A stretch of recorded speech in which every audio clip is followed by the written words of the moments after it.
Y bien amigos, sean todos una vez más bienvenidos a Mirada Semanal. Y para esta semana venimos con muchas cosas, con muchas informaciones. Por supuesto, estamos también a la espera del preámbulo de este evento electoral que ocurrirá en los próximos días en Argentina. Y ciertamente sobre lo cual volveremos debidamente la semana que viene con los resultados y todas las repercusiones de primera mano de lo que ocurra allí. Sin embargo, pues teníamos también un pendiente desde la semana pasada y era hablar precisamente de la victoria de Daniel Noboa en Ecuador y un poco examinar, y ese sería como el primer tema de este programa, sobre todo examinándolo, bueno, qué país se consigue en su gestión. Ciertamente es llamativo pues esa magnanimidad del correísmo, bueno, de reconocer y felicitar al triunfador, pero bueno, o sea, ciertamente tenemos la circunstancia de que, bueno, va a ser un mandato corto, va a ser un mandato en el que también el correísmo tiene una importante presencia política en el poder legislativo y que de alguna manera, pues todo, de alguna manera está siempre esa expectativa de que en el Ecuador se puede establecer una suerte de pauta de relación y de gobernabilidad entre oposición y gobierno que no ha existido en los últimos años y que bien sería necesario que esperemos pues que se pueda consolidar. Sin embargo, me gustaría un poco tu apreciación de arranque, Manolo. ¿Cómo ves tú este escenario ya conocido, pues, y sobre todo tomando en consideración que la candidatura de Noboa de alguna manera pudo recoger ese sentimiento, no tan solo de los que de alguna manera pues formaban parte de su propia, de sus propios seguidores, sino también de ese electorado pues que anticorreísta que de alguna manera pudo aglutinarse al albur de su propuesta? ¿Cómo lo ves tú ya conocido los resultados? Mira, Xavi, lo veo con cierto escepticismo. Mi escepticismo se deriva de datos, por otra parte, que creo que son bastante objetivos. El primero, tú lo has señalado, el margen que tiene Noboa es muy corto, es un margen que no llega al año y medio siquiera, ¿no? Si contamos desde el momento en que asuma la presidencia hasta el momento en que va a asumir un nuevo presidente después de las elecciones del año 2025. Entonces, el margen, ya digo, es muy breve. Segundo, Noboa llega a la presidencia con 35 años, es un presidente muy joven, ese no es el problema. Probablemente el problema es que es un hombre sin ningún tipo de experiencia política. Cuando digo ninguno, digo ninguno. O sea, no nos encontramos, como ya ha ocurrido en otros países de la región, con alguien que va a llegar al Palacio de Carandolet, donde está la presidencia de la República en Quito, y no va a saber, no va a tener una guía de su propia experiencia. Se va a tener que fiar mucho de su entorno. Y ese es el tercer problema. El tercer problema es que parte con un equipo político, con un partido político muy pequeño, con también muy poca experiencia política, con muy pocos operadores políticos que puedan guiarle por los procelosos pasillos de Carandolet para tener un buen gobierno, ¿no? Estos son tres elementos que juegan en contra de Noboa, a los que hay que añadir dos elementos que están ahí. Uno es el clima de inseguridad, la realidad de inseguridad que vive Ecuador, acuñada sobre todo en los últimos 4 o 5 años, ¿no? Que ha hecho que ahora mismo las cifras de homicidios, las cifras de violencia y de impunidad que hay en Ecuador pues tengan un nivel de récord en la región. Hay que recordar lo que está pasando en las cárceles, por ejemplo, ¿no? Donde recientemente se ha producido ese asesinato de individuos que estaban arrestados convictos del asesinato que hubo en agosto.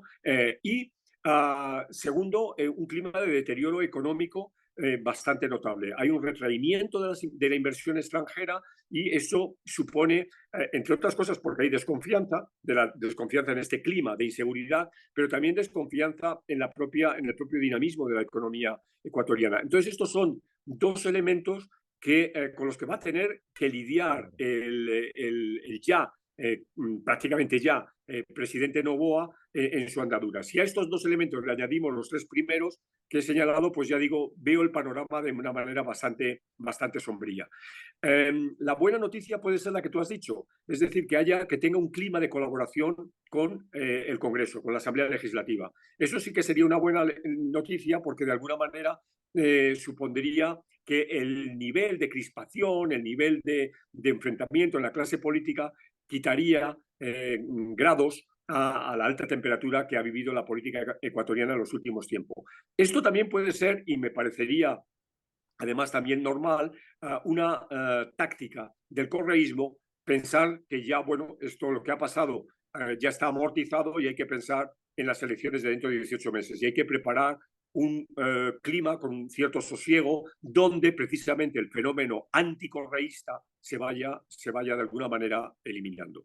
Claro, creo que ese es un dato muy importante, sobre todo cómo se va a desarrollar ese patrón de comportamiento de lo que es, de alguna manera, bueno, de una forma muy sólida, pues la primera fracción parlamentaria dentro de la Asamblea Nacional. Y por Exacto. supuesto, en ese sentido, pues evidentemente ya eso marca un poco la cancha, ¿no? Pero sin embargo, me gustaría también un poco tu apreciación en el sentido, Marisabel, bueno, ciertamente, pues la candidatura de la propia Luisa González, pues pareciera que no consiguió, porque claro, ciertamente desde el arranque tenía cierto vigor dentro de las preferencias electorales. Sin embargo, faltando, pues creo que también el efecto del lamentable acontecimiento que ha ocurrido en Ecuador, que bueno, que un episodio que también conversamos en su momento en Mirada Semanal sobre el sicariato político de Fernando Villavicencio.